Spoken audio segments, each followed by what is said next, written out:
Quiet, as we are tonight, not too many people in.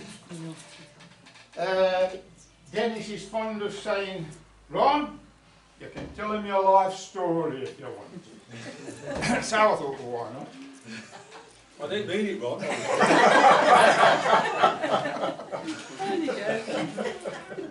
Well, I was born in 1949, and like most people of my age, I was born at home. And the midwife attended on a bike, you know, like on the programme on the telly. As far as I know, there was no complications with the birth.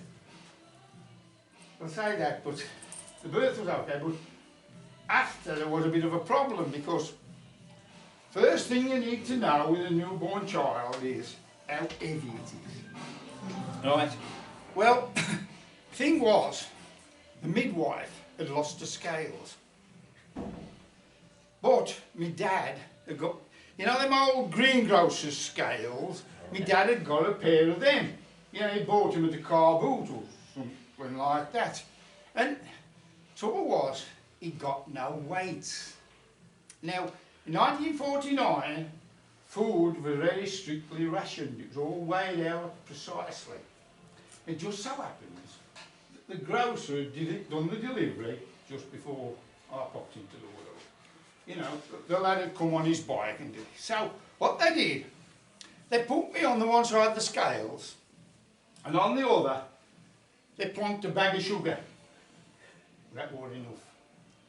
So, they put on half a pound of butter and half a pound of lard. That still wasn't enough. So then they stuck on the bacon and sausage ration for the week, and that wasn't enough. So then they put on a loaf of bread. Well, that was too much. So my dad got a knife and he cut a slice off the loaf and put it back on, and that was perfect. So anyway, there it was. Now you ain't going to believe the next part of this story. Now you ain't. I was a very ugly lad.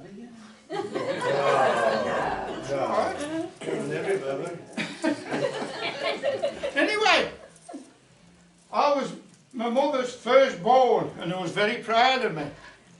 And well, it was long before the neighbours come round to have a look at me. And there I was in the cot, and they looked in the cot and said, "Oh, yes, Mrs. Planter.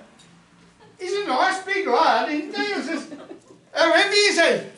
I says, "He's a bag of sugar, half a pound of butter, half a pound of lard, the bacon and sausage ration, and a slice short of a loaf." Well, my mother, you know, I did a good job of bringing me up, I think. Well, I'd only got one complaint, and that was, I reckon I weaned me a bit too short. Well, I was only 5. But it had to be done because I've got to go to school. I mean, school, that was a caper, wore it, eh?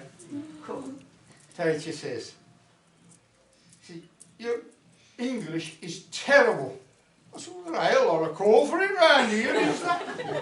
She said, "Yeah, well, what about history?" She said, "You don't seem to have any interest in that at all." I said, "That's your fault." I said, "Only tell us about dead folks." And maths, now that was my subject. No problem with maths. I mean, we hadn't got pocket calculators in them days, had we? They bother me, because I knew exactly how many pockets I'd got. I knew what was in them as well, mainly holes. Anyway, I had a bit of a problem when we got to fractions. Remember fractions? They took a bit of getting hold on there, you know what I mean? And he says to me, he says, "If you had 6 sweeties, and little Eli took 4 of them, what would he have?" I said, "Yeah, my fist under his ear." Hey? Anyway, then I decided I'd join the Boy Scouts. But I only went twice. My mother says I couldn't go again because I couldn't afford the uniform. Which was fair enough, I couldn't. But by then I figured out these scoutmasters, well, they were a load of idiots. I mean, we used to have the meeting in a little wooden hut opposite St Giles Church up Raleigh. Right? What was the first thing they taught us? That's a lighter fire. Well, you know, the rest is history, I suppose, but they got a nice fireproof spot now, which is what it is. I learned to ride a bike. I mean, that was a bit of a feat. And then there was the games we played. Remember the games? I mean, then when it was dark in the winter, we was always out there playing in the street, hide and seek, kick the can, Jack show the light. And then there was that traditional game we played, you know, where we used to knock the neighbour's front door and run off. Yeah, well, it's nice to see that tradition carried on these days, I think. Eh? The DPD drivers, right? They're doing a good job of that. Yeah. Anyway, yeah, I think I'm going to leave it here, but a bit of advice before I go. And I think you should take the Boy Scouts motto to heart. Be prepared. And when that bell rings, get out there as quick as you can, or you'll find yourself pursuing a brand new tradition, but it's growing rapidly. It's called Hunt the Parcel.